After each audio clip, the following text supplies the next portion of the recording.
खां नातियूं त ॿुधंदा आहियूं मख़्तसर शाइरनि अल्हम्दुलिल्लाह थोरे अरसे में ई पाण ई कलम खयो अथऊं ऐं कुझु थोरे हाणे अधो लियाकत अली ॻाए बि अथो शाइर आहे साईं जन खे गानो ॿधो ऐं दुआ बि कयो हुन सां गॾोगॾु बादशाह बि वेठा आहिनि साईं दुआ जी नज़र फरमाईंदा। बिस्मिल्लाह रहमान रहीम। अल्हम्दुलिल्लाह भाई दोस्त असांजी सुञाण ई आहे सना ख़ान जी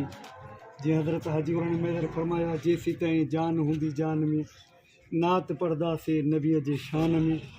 रुगो हिते न अॻिना बि मोए खां पोइ ईंदा जॾहिं मुनकर नकीर ॾे ख़बर चवंदा ग़ुलाम नबी फ़क़ीर इनशा अल्लाह ईअं क़ब्रस्तान में नात पढ़ंदासीं नबी जी शान में तव्हां जे लियाकत खे सॻो ॿधूं था साईं जन जी ऐं जमायत जी नज़र में असां इहा दुआ ॾेई सघंदासीं अॻिना अलाह सिंध खे कामयाबु कबो हज़रत बि रोज़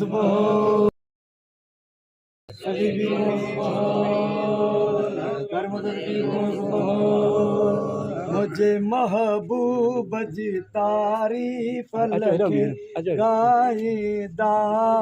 मुझे महबूब जी तारीफ लखे गाईंदा मुझे महबूब जी तारीफ लखे गाईंदा जे मरी जल्द वरी ब्याईंदा मुझे महबूब जी तारीफ लखे गाईंदा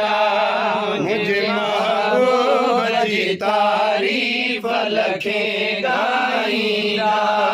सुनो साहबन खां वठी अगो जारिया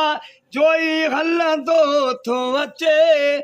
नातियूं शुगुल पिया थींदा मुझे महबूब जी तारीफ लखे गाईंदा मुझे महबूब जी तारीफ लखे गाईंदा कारण धड़का न समझो तू न ॿुधंदे त पंहिंजे साईं खे ॿुधाईंदा मुझे महबूब जी तारीफ लखे गाईंदा मुझे महबूब जी तारीफ लखे गाईंदा सना ख़ान खे हसन जी दुआऊं दिया ताज़ा ताज़ा